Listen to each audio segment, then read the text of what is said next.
Hello everyone, and welcome to Hyperanalyzing LCS, the series where I discuss the biggest moments from the LCS and give attention to the tiniest details that can decide the outcome of a game. This week we will look at some plays from the third week of the 2022 Spring Playoffs. 100 Thieves started to come back from 7k gold down in Game 2 with this fight. Season 6 mid lane just like taking over. It's definitely been a bit of a throwback game in terms of how mid lane is played, but we got to focus in on this Baron because we got to see if 100 Thieves can get it in time. Alrighty, well, when will you get vision? Whippo gonna find and engage with his jungler. They're gonna go for Bjergsen, and Bjergsen's down, the shutdown. FBI is alive, red-white, he just barely gets away. Looking for the next engage though, as Centurion walks out, and now Aatrox maybe left out to drive. Whippo, will he fall? Two picked up, 100 Thieves, and it's gonna be Hansama running away, but the chase is in for the Vex.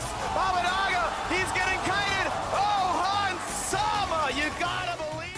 Team Liquid starts the Baron as 100 Thieves have no vision at all in their own jungle. However, Huhi's sweeper sees Bjergsen's position in the red buff pit, so Huhi is ready to turn and fight. Bjergsen briefly jumps over the wall before blinking back to his original position, but in that short period of time, Huhi hits him with Zenith Blade, which causes him to follow Bjergsen over the wall, and Abadaga hits Bjergsen with Shadow Surge, allowing Abadaga to dive in and finish off the kill. JJ and Santorin try engaging onto FBI, but there isn't enough damage with Hansama forced to deal with Closer. With the help of the red-white gun combo, FBI is able to flash away and survive, while Closer is able to survive with a stopwatch and flash as well. Someday now joins the fight as Abadaga hits the reset of his Shadow Surge on Santorin, letting him dive back over the wall into the middle of Team Liquid, doing a lot of damage and hitting the fear on Hansama.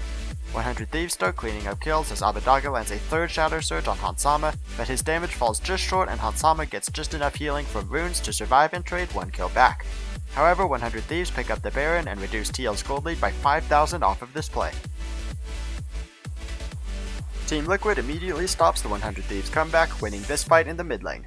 I mean, Vex now got a big injection of gold. Like, that got him to the Zonias. I don't even think he had that last fight. You know, he got a 700 gold shutdown onto Bjergsen, and just like that, he's relevant. Finds the engage, there's a knockup, but he's gonna be pretty tanky in that one. There's a shutdown, JJ has gone, FBI gets one. Bjergsen's here, but FBI is safe. Stopwatches burn, good knockups there from the top laner. Hansama takes down the Vex. In for a bit more, close it down his GA. A double kill for Hans, the third one now coming in for the jungler, and they're gonna get number 4 as well. Following the previous fight, 100 Thieves start another one with Abadaga landing Shadow Surge onto JJ, and they quickly burst him down for the first kill. However, Hansama is able to cleanly get out of danger with a Spark Surge through the wall. Importantly, although 100 Thieves initially engage 4v3 and get the first kill, Sunday is unable to join this fight while Whippo is nearby and Bjergsen has teleport, so 100 Thieves get outnumbered as this fight continues. Bjergsen teleports to the mid lane minion wave, which puts him in position to flank 100 Thieves. Santorin's Cataclysm traps 3, setting up Whippo to hit a double knockup as Hansama burns through their health bars. Abadaga pops his Zonius Arrowglass and Huhi flashes away. As Abadaga's stasis ends, Bjergsen jumps onto him with Distortion, then uses his Mimic Distortion to dive onto the remaining 3 enemies, setting himself up to lock down FBI with Everfrost. Bjergsen then gets out of danger by blinking back to the location of his original Distortion. With all the AoE spells hitting 100 Thieves, their health bars are all really low, which lets Hansama clean up this fight with a Spark Surge over the wall to put him behind the Thieves in the mid lane, and he melts the remaining health bars as Team Liquid pick up 4 kills off of 100 Thieves' attempted engage, putting TL back in the favorable position to win the game. Hansama would then finish Game 2 with his second Quadra Kill of the series. Last number of weeks, you know, TL. Or spotted. Oh, what's it gonna be? Gets down for some vision. Bjergsen spotted here as well. Huhi going in, but of course doesn't have a good way out. Flash is a safety, but they're gonna find the rest of CC. Gonna land his stun. Vex gets a bit down there as well, and Huhi gonna go ahead and drop. And there shouldn't be much more of a fight. We already got a couple people walking back in, so 5v4. Will it even be a battle? FBI forced to flash now away as well. Hansama wants in. Gonna find the zap and the execution. 2-0 so far. GA down now for Closer. At this point, it's too late. The fight someday walks in and say, well, at least I'll pad the stats. But he'll drop as well. Hansama just not stoppable. Another Quadra Hansama. 100 Thieves push up mid lane, needing to contest the respawning Baron. A ward spots JJ on the flank, but they do not see the rest of Team Liquid collapsing from above. Huhi gets surrounded, and although he is able to slow TL's approach and flash away from the initial engage, he does eventually get chased down and killed. Meanwhile, JJ leads 100 Thieves' 2 biggest threats, Sunday and FBI, all around the jungle, and he gets away hardly taking any damage. The 100 Thieves carries rejoin the rest of the fight, but the team gets split with half their players in the mid lane and half in the jungle, forcing both Abadaga and FBI to burn their flashes. Hansama then uses Spark Surge through this big wall to go for the kill on FBI. It briefly looks scary with Hansama separating himself from the rest of Team Liquid, but Bjergsen and Brippo both have easy ways to get over the wall and protect Hansama, who quickly kills off FBI. Team Liquid is able to reform their battle lines with Hansama protected in the back, and at this point 100 Thieves are just delaying the inevitable, as a LeBlanc chain pops Closer's Guardian Angel, Abbedagge uses Zhonya's Hourglass, and Sunday uses Undying Rage. Hansama stays back in a safe position where he is not under any threat of being killed, and this allows him to start cleaning up the fight. Abbedagge is the next to fall as he exits his stasis right in front of Hansama, who is ready to shoot him down. Closer rejoins the unkillable Sunday, but he gets stuck in Santorin's Cataclysm and bursted down, giving Hansama his third kill of the fight. Hansama is able to dash and flash away from Sunday's last-ditch effort and finish him off for his second Quadra Kill in 2 games. 100 Thieves ended up reverse sweeping Team Liquid, winning this big team fight in Game 5. When's it gonna happen? FBI playing to the edges, playing to the front line. Feathers get pulled back. That's one major cooldown missing.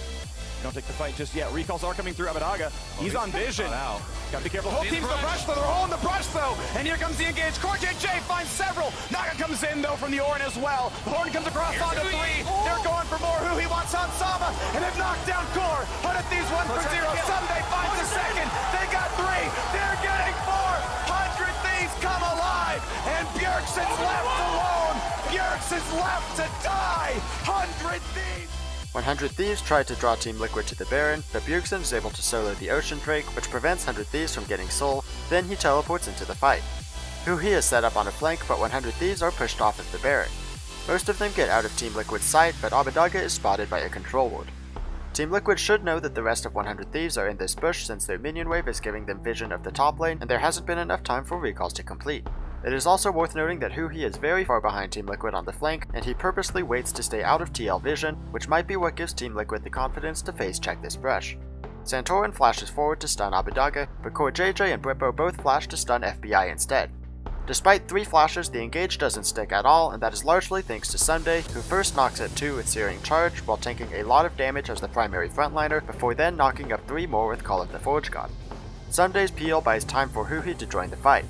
Huhi's Zenith Blade connects with Hansama just before he flashes away, but Zenith Blade follows that flash and Huhi temporarily zones away Team Liquid's 2 main carries. Meanwhile, the rest of 100 Thieves win on the left side of the fight, killing all 3 members of Team Liquid's frontline without losing anybody in return. Closer possesses the Alistar and flashes to get in range for a Headbutt Pulverize combo that hits both Hansama and Bjergsen. Heartbreaker almost finishes off Hansama, who FBI is able to take down with 1 more shot. This allows Closer to go invulnerable and heal off of another possession, preventing Bjergsen from returning a kill.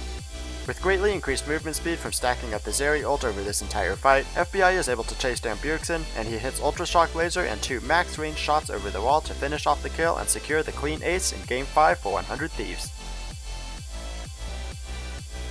In Game 2 of Cloud9 vs Evil Geniuses, JOJOPYUN picked up 3 kills in this dragon fight. Also, and Inspired on the front line will be blocking them.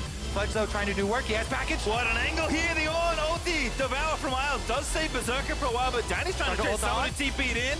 Trundle ulti pop, Fudge getting low though, Summon looking for the perfect flank, dives on in, but it may be too deep. Blabber's gonna join him, but Fudge can't go in there. Summon left completely alone by his team, and EG just waltz on through. It's Inspired going back through. There's the ulti finally, perfect in the choke point, and Danny is gonna free fire down Berserker. Somebody please give JoJo the last hit, and look at that, Kobe. 3 more kills for JoJo's Victor.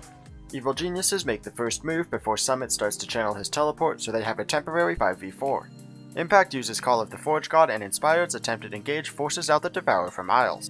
Danny is on the other side of the river as the rare flanking AD carry, and Fudge gets a good use of the package to both dodge the Ornn ulti and turn onto Danny. Danny responds by spark surging away through the wall, which does put him in a spot where Summit could jump on him and lock him down with Hextech Ultimatum. However, Summit opts not to go for this play, instead looking to flank the rest of EG and target JOJOPYUN, who is the bigger threat, having 6 of his team's 7 kills. This ends up being the wrong call, as the Cloud9 carries are being zoned off by Chaos Storm, and JOJOPYUN just uses Stopwatch when Summit goes in, allowing the rest of EG to focus down Summit without much damage being returned onto JoJo. Additionally, Danny is able to rejoin the fight back in the river, and after Summit falls, Danny uses Spark Surge forward to chase down the rest of C9.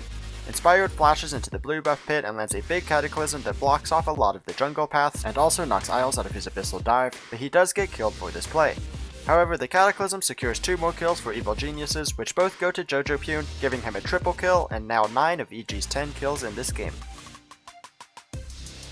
Later in the same game, Danny reluctantly picked up a Pentakill as Zeri.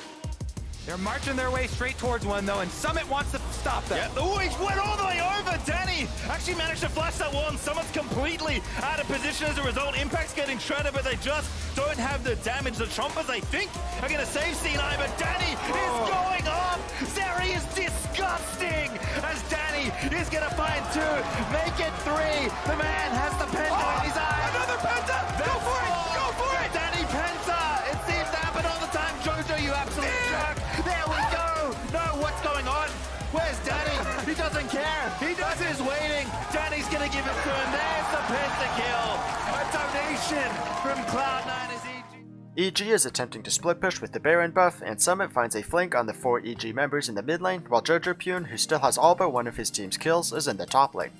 However, Summit's Hextech ultimatum is used as Danny spark surges over the wall, and Summit ends up jumping over the wall with Danny, separating him from the rest of Cloud9. EG take down Summit in a 3v1, while Impact is the only EG player Cloud9 can now reach, but he is very tanky and is able to sidestep Super Mega Death Rocket to survive, as the rest of EG are able to step up to protect him. Inspire jumps straight into the Flame Chompers, but JOJOPYUN has a decent flanking angle coming from his top lane push. He puts out a lot of damage with his Chaos Storm, and a huge death ray with significant damage from Illuden's Tempest proc leaves the Cloud9 health bars very low. Danny finishes off Isles, then dashes through the enemy base gate, and the stacked up bonus movement speed from the Zeri ultimate allows Danny to chase down 2 more kills for the Quadra Kill. Danny then turns away from Fudge, who has almost made it back to his fountain, and instead focuses on ending the game. However, Inspired still has Cataclysm available, so it would have been pretty easy for Danny to pick up the Pentakill right here. Fudge is kind enough to hand over the Pentakill, but Danny doesn't seem to care, as he's more interested in the inhibitor. He does fire an Ultra Shock laser that should kill Fudge, but it actually just procs Fudge's Hex Drinker shield, which keeps Fudge alive for even longer. Fudge keeps waiting there, and Danny eventually comes back to claim his Pentakill. Thank you for watching Hyperanalyzing LCS. Hit subscribe and come back next week for my analysis of the LCS finals.